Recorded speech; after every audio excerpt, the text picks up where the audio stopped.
Hi,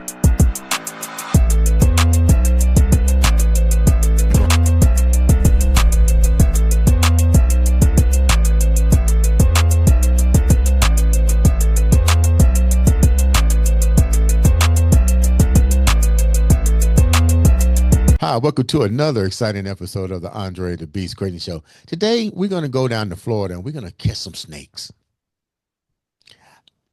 I didn't say I'm going to catch some snakes. The individual that's going to be on the show, they're going to catch some snakes. I'm just going along for the ride. But just imagine this for a minute.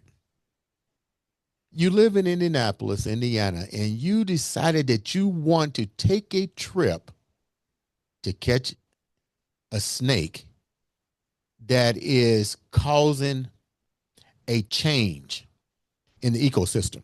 Because trust me, I watch these snake hunter pictures and the python wrangler and so forth, and I'm fascinated. And I'm more fascinated when I see a snake that's the size of a school bus. And I go, what the hell are they eating? And more importantly, how does a snake that big become so elusive where you can't find him? Today, we have on the show a young lady who definitely has taken her four-wheeler, her cars or whatever, and packed her bags. We know the Beverly Hillbillies moved to California. She moved to Florida to catch snakes, but to also make a difference in the ecosystem, in the environmental society as it relates to animals, but more importantly, she's making a difference. And I think we need to take our hats off and recognize that. Let's welcome to the show, Indiana's own Miss Amy Siewe.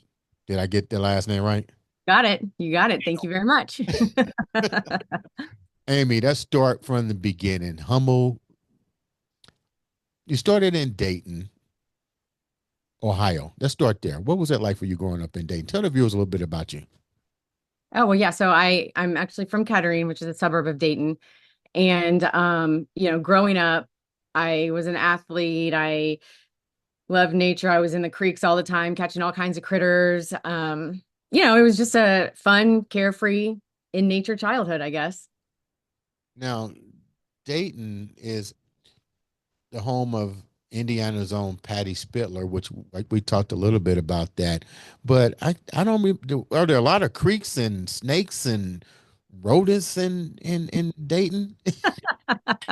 Yeah, so we do have a lot of creeks. And so here's what happened with the snakes. When I was little, my dad put me in, took me creek walking and taught me how to catch all kinds of critters, right? And from the first time I saw a snake, I was totally fascinated with it. So I Really? spent, yeah, I know. Why wasn't it kittens or puppies or dolphins or, Yeah. something normal? But Wait a minute, Amy. What kind of snake was it? Were you familiar with the snakes? yeah, I mean, well, it was a northern water snake. It was just a little bitty water snake that was not venomous. Okay. But yeah, and I just thought it was the coolest thing. And ever since then, it's been this crazy obsession, passion that I've always had from that time. Now you wind up taking when you went to college at the University of Toledo. Did you study um what would you call it? Herpetology. Yeah, yeah. No, I actually didn't. And here's why. Because when I was a freshman in college, I volunteered at the Toledo Zoo in the herpetology department. And so I got to see firsthand what these herpetologists, biologists, zoologists did.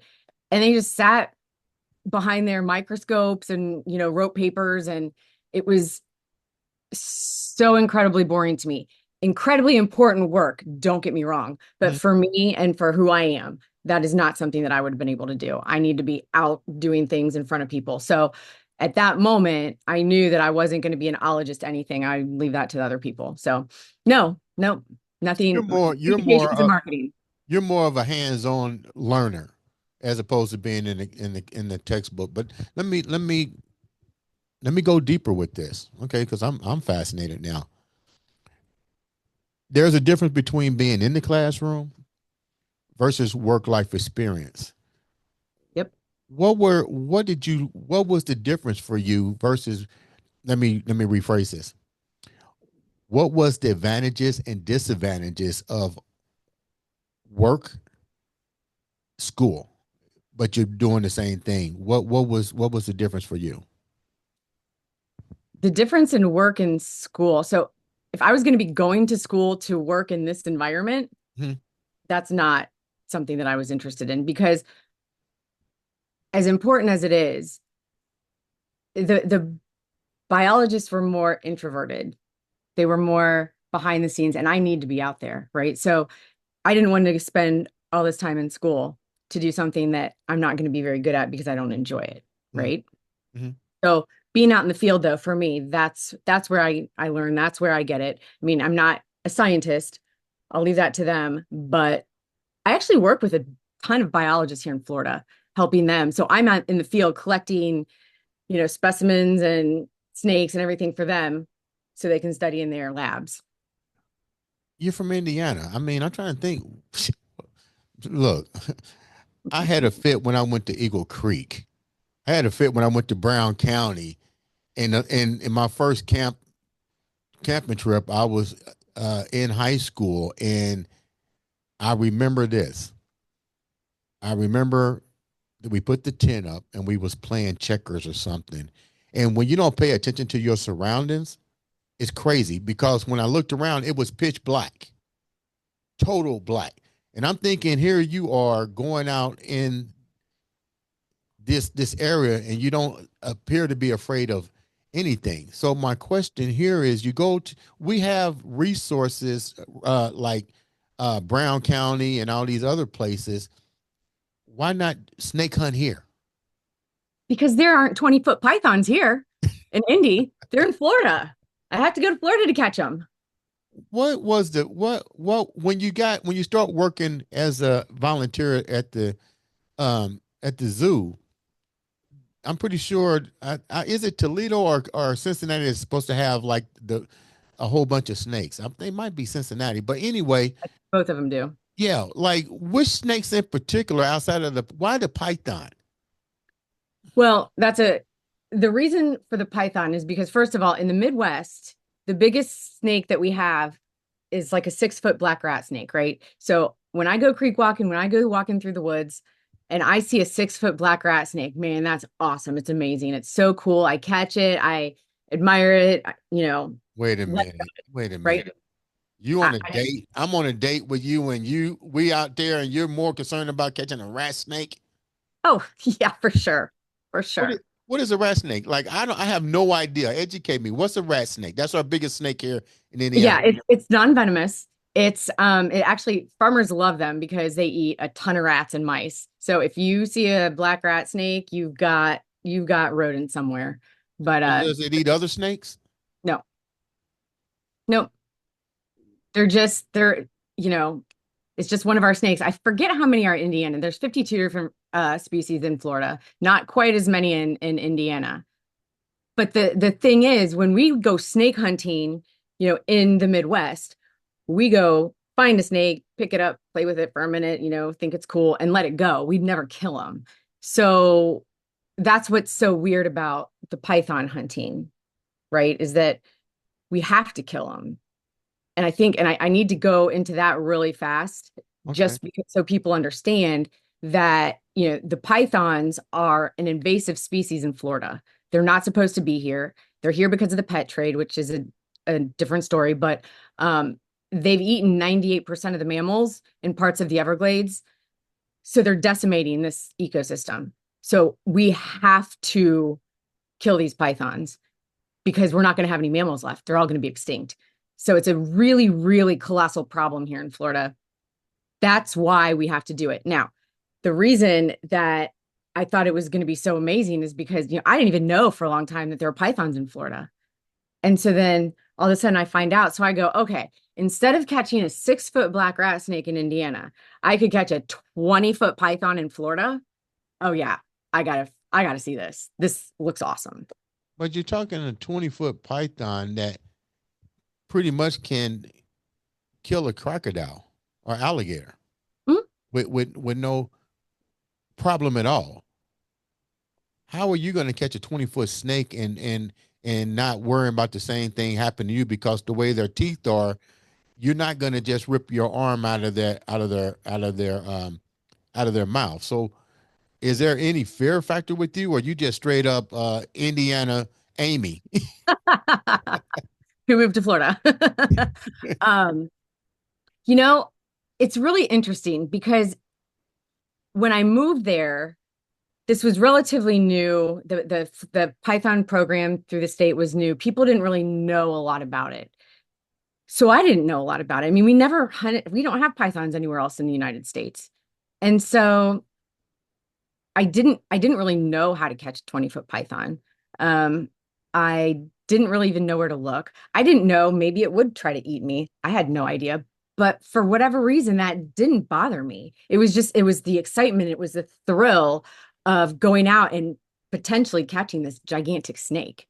So call me crazy, but it did not even really occur to me. You mentioned something that I think we need to focus on too. Is the pet trade.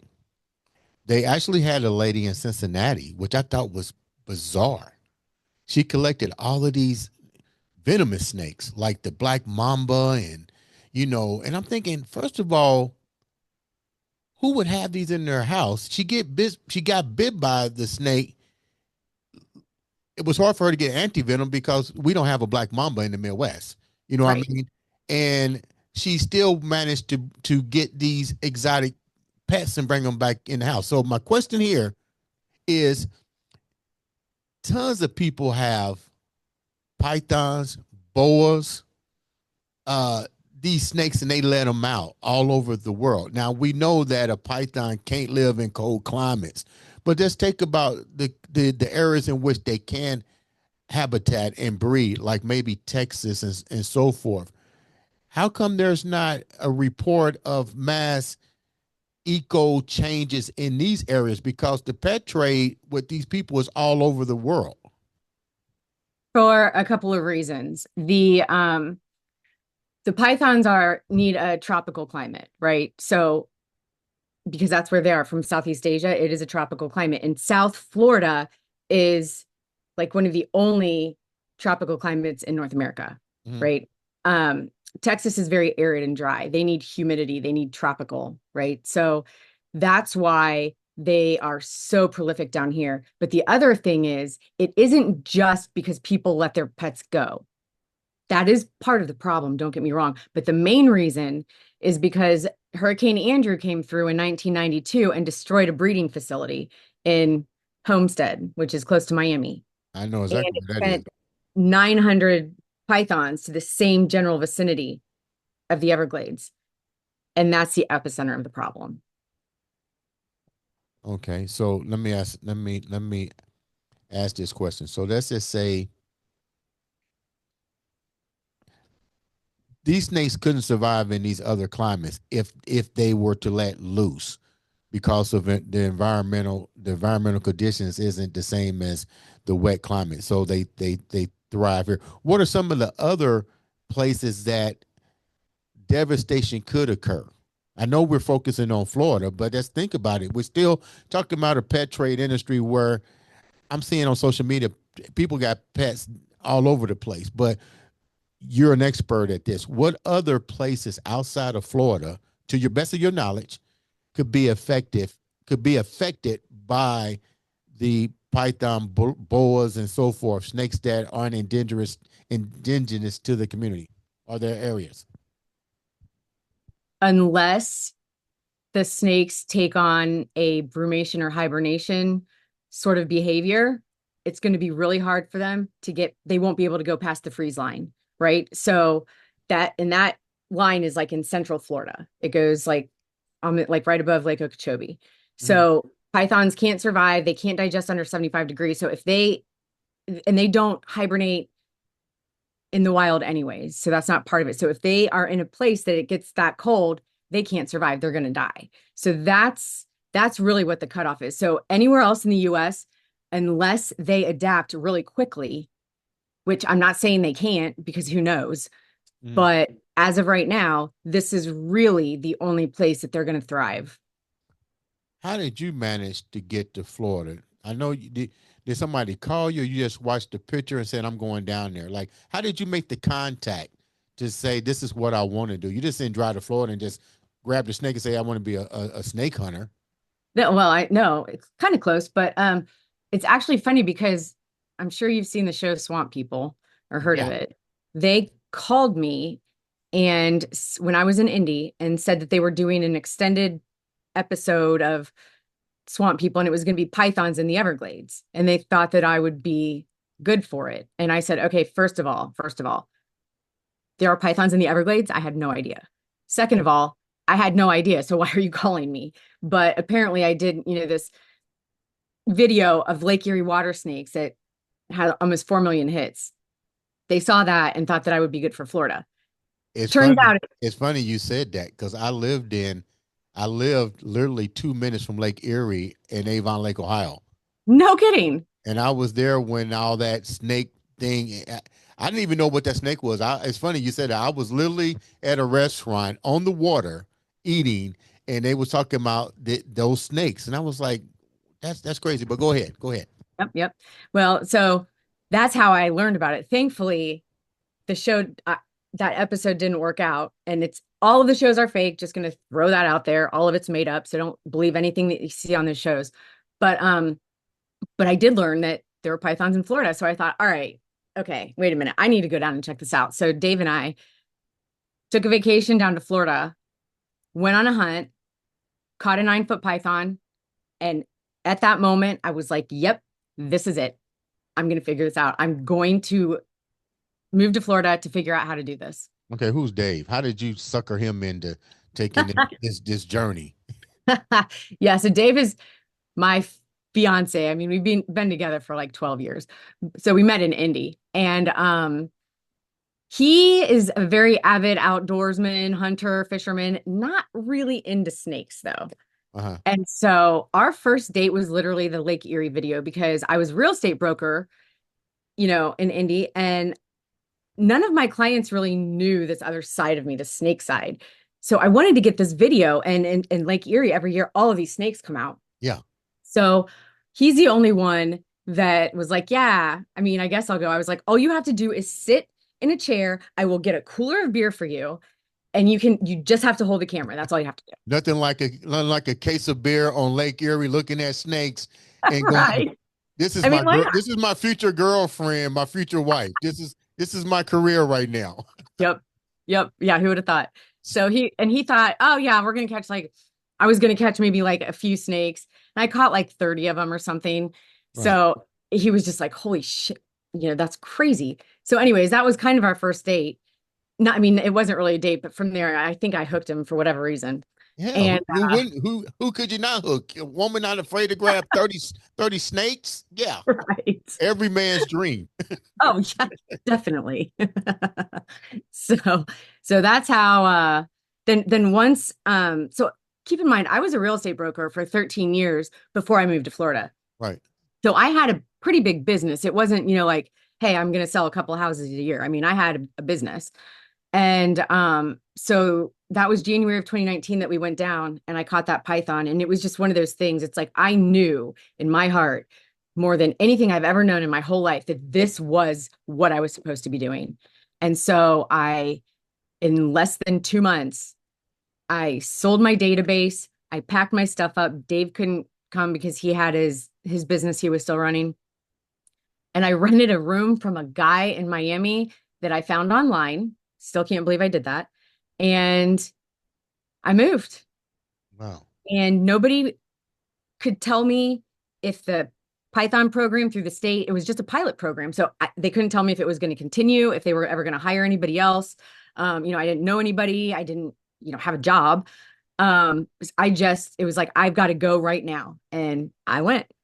I know when before you came on, I told you my sister had just called me from Florida, and I told her you was coming on the show. This is exactly what I told her. I said, "We got this Python Wrangler lady coming on," and my sister said, "Dre, that's big money here." And I was like, "Wow!" But you just mentioned the program. How soon did it take the program to really be? Let me rephrase this. When did it become a serious problem that it became an occupation, that the state said we're going to hire these people to do this service and make this into a lucrative income? 2017 was when the state started the pilot program. They hired 25 people, gave them keys to the levees. and said, "Hey, go see if you can find some pythons." I am going to correct one thing. It is not lucrative.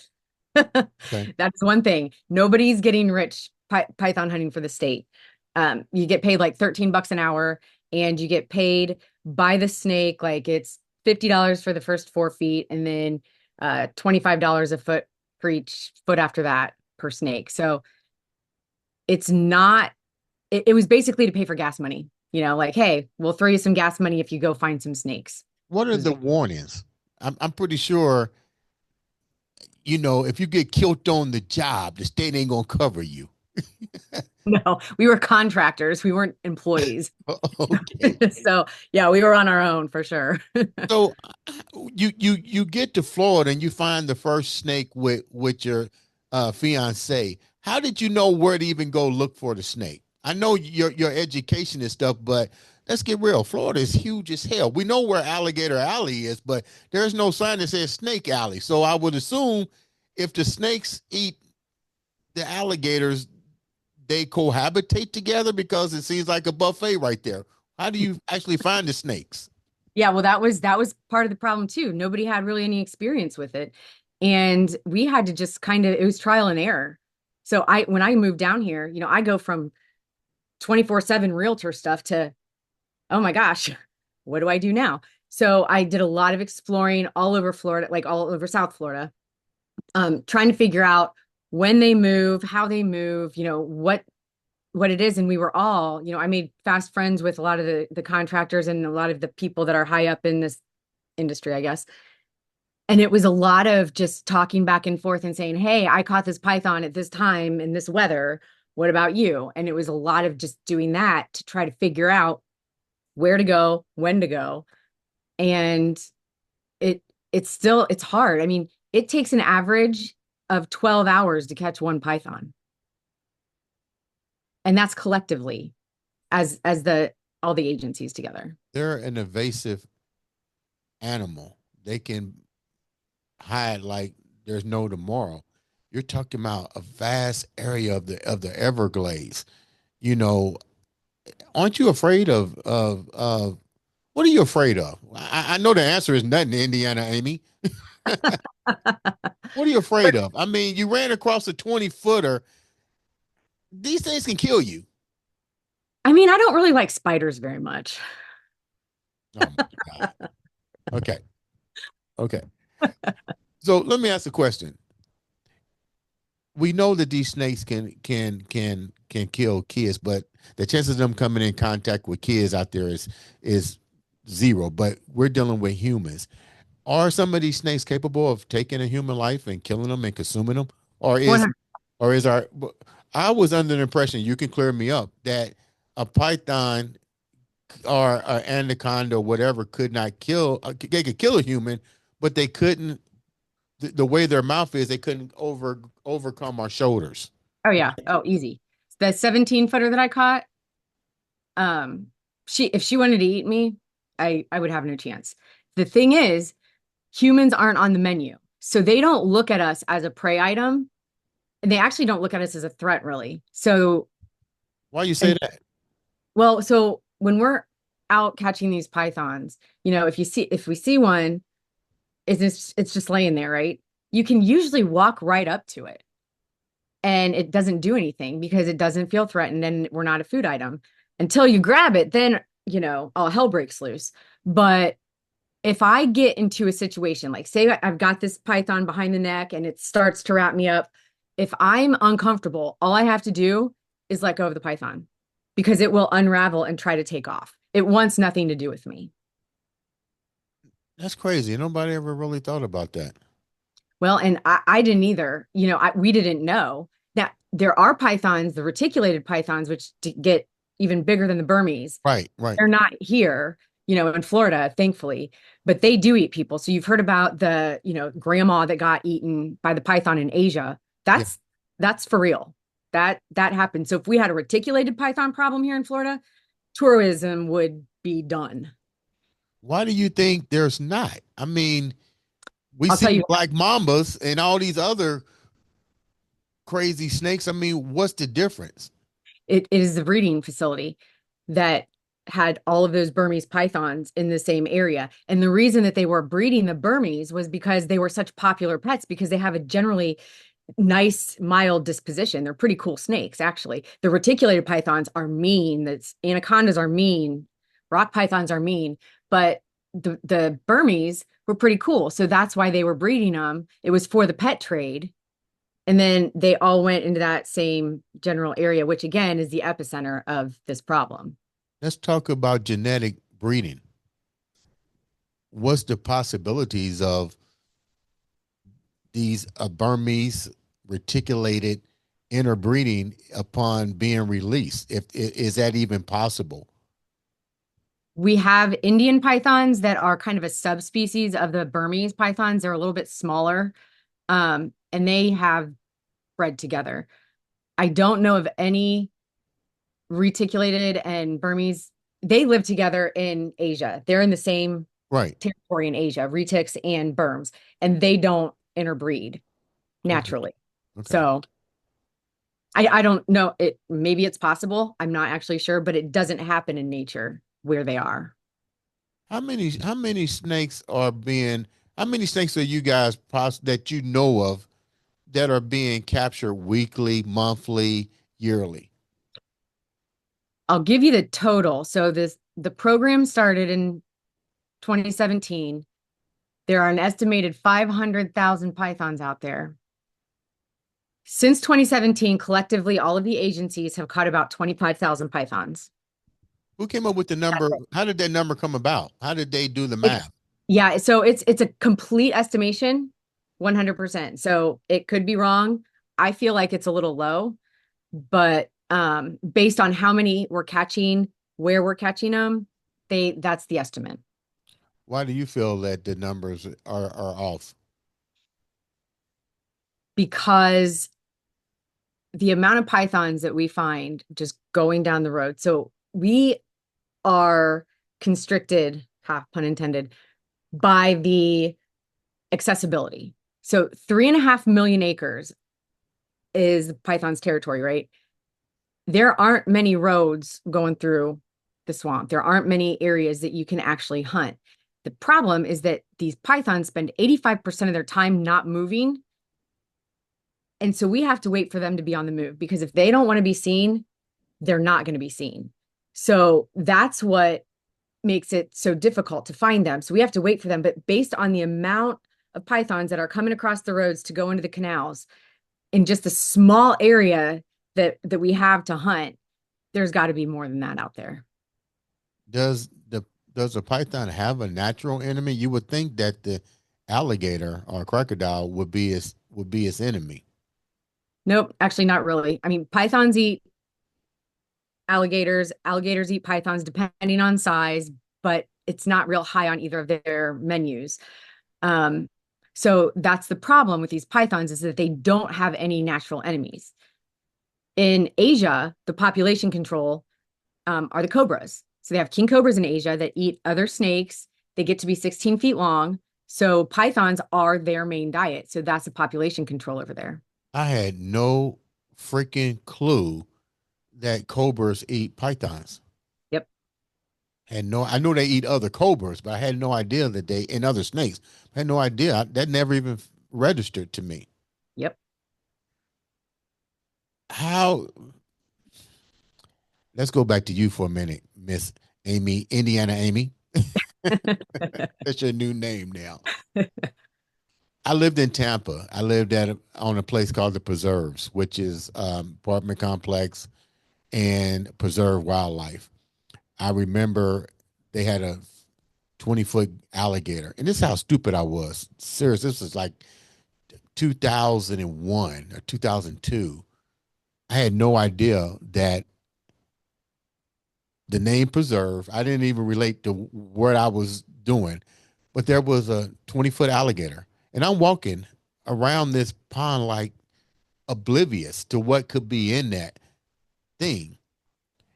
And I heard the shimming of one day, and it was a 20-footer alligator in that particular pond. But I remember, oh, I live on the preserves. So to answer this question, I'm about ready to tell you, I've seen some enormous alligators but I also saw another animal that if I was you, I would probably be worried about uh, panthers.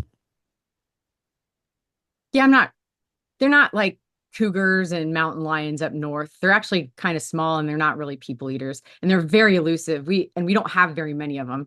I've only seen four panthers in the Oh, 6 years that I've been here.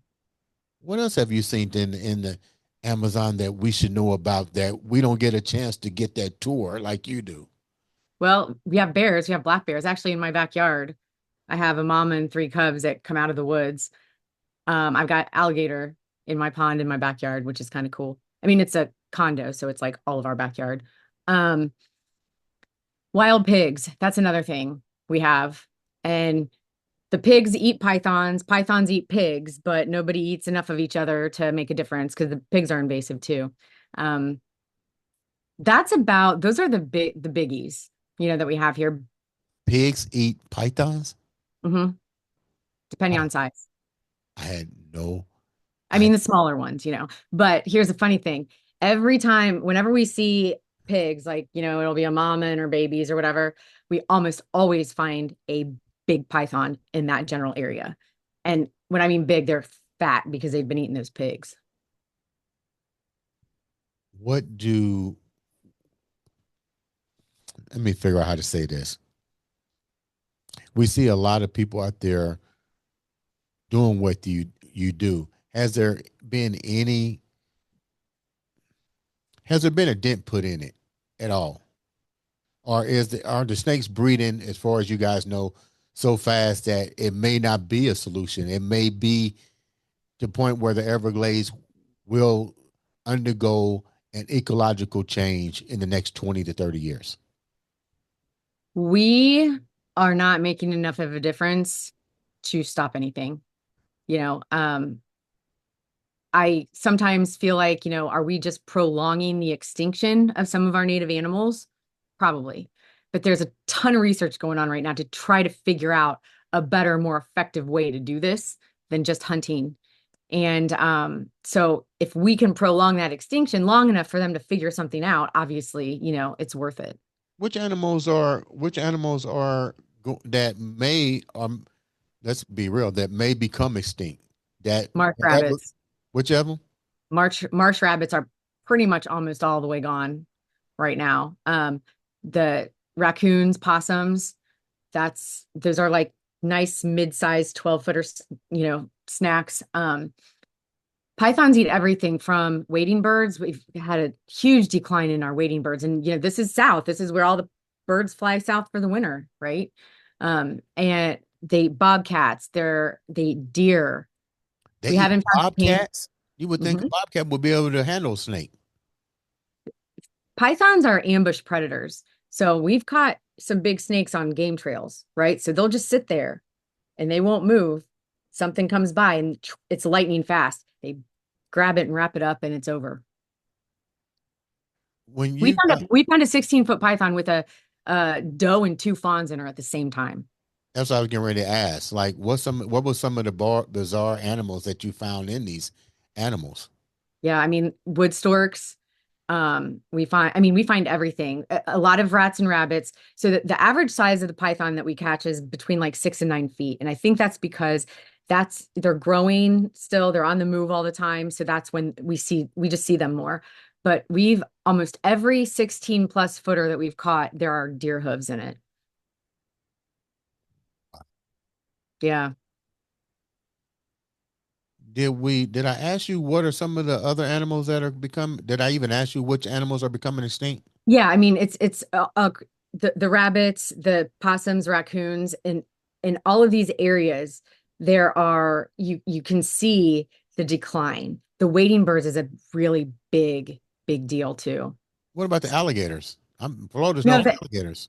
no alligators. Again, the pythons don't eat enough of the alligators to make a difference. We've got a ton of alligators in Florida. Um, they're not threatened at all by the pythons right now. Right now. Now, once all the mammals disappear, that's probably going to change. But as of right now, they're good. When is the snakes gonna? When are the snakes going to have a problem with humans? I don't know. That's a great question. I don't know if will ever happen, but if they run out of food, you just never know. Because we heard of rogue lions that don't eat humans, and all of a sudden they eat humans, and we saw the movies Oh, yeah. Game Changer. Well, that is a concern. Like I said, that 17-footer, and I caught her by myself. I didn't have anybody. I was hunting by myself out of my truck at night. Nobody's around. I caught her. But I always say there might be that one snake that's like, "Ooh, I'm gonna try this person today. They look good."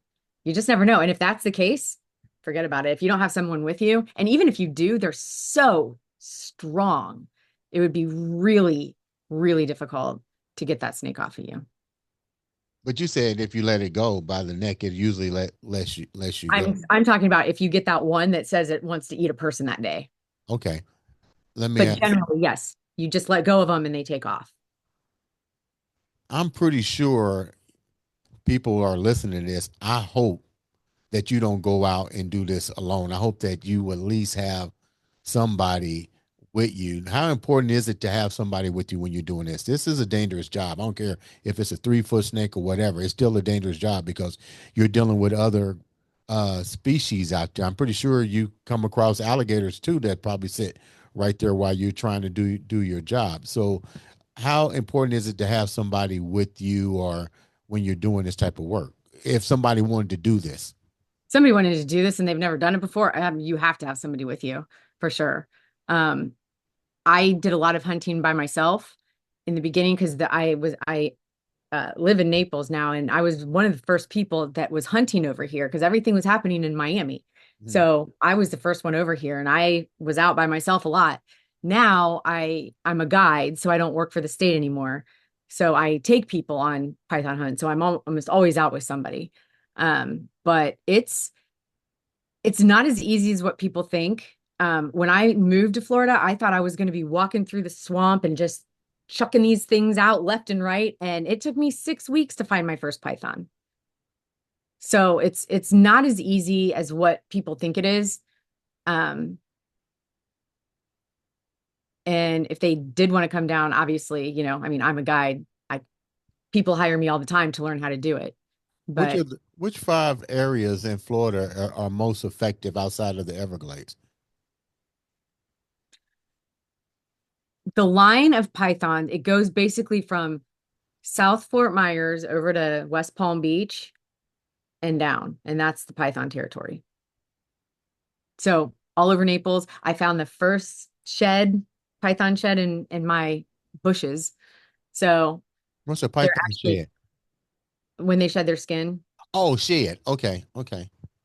um, they're everywhere. Here's the problem, and they were out of our control before we even knew they were a problem. Because, like I said, 3.5 million acres is their territory, and 97% of that is inaccessible to us. You have to, have a airboat or something. Half the time you can't even get there by doing that, right? So, and these pythons are so camouflaged, they're so perfect in this environment that you just don't see them. For instance, the 17-footer, I'll bring that one up again. I saw it periscoping. So it's when they kind of raise up about 2 or 3 feet and you can see their white necks and bellies. So I saw it periscoping while I was driving my truck. So I pulled over around it, jumped out of my truck. It takes like, 15 seconds. I go over, it had gone down, right? It took me a good minute and a half to find the thing. It was 17 feet and I knew where it was. And I could just see this little bit of the pattern through the grass. And I had no idea how big it was. So I followed it up a couple feet and then I saw, this gigantic head. I still couldn't see the body. But that's a 17-foot python right on a main road Mm.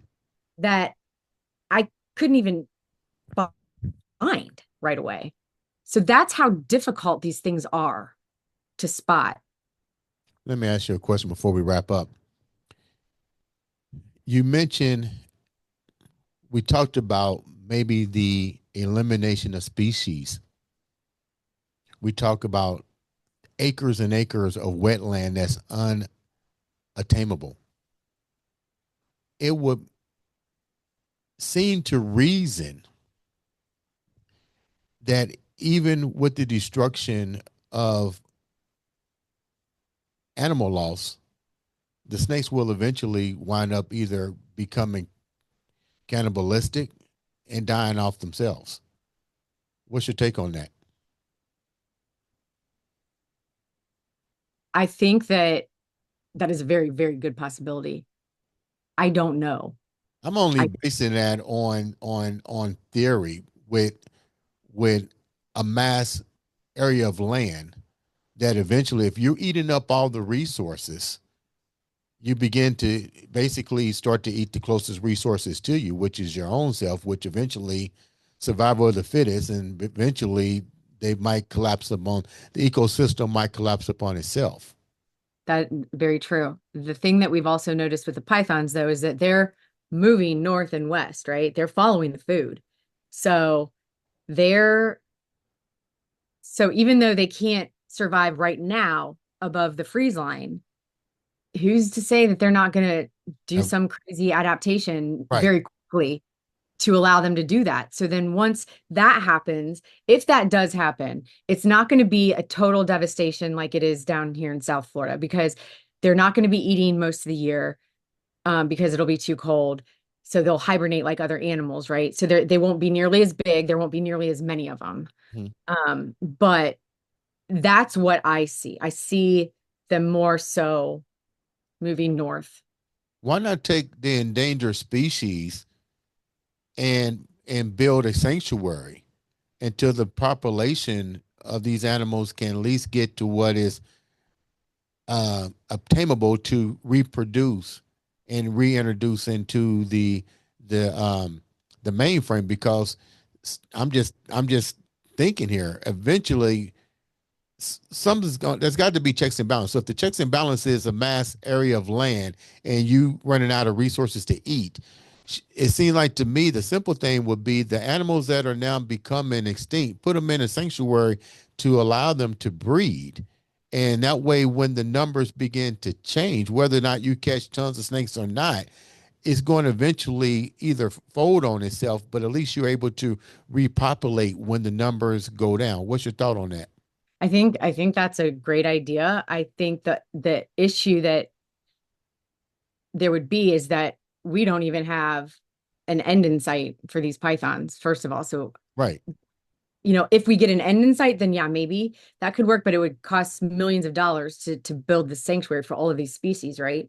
And have somebody take care of it. And the thing is, these pythons get into everything. They are in chicken coops. Like they eat everything, and you don't even know they're there, is the problem. So even in the sanctuary, you can't really python proof it.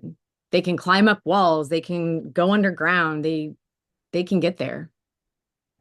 I think more awareness would, I hate to say this, but I think more awareness would happen once the snakes cross the line and start using humans as food Oh, source.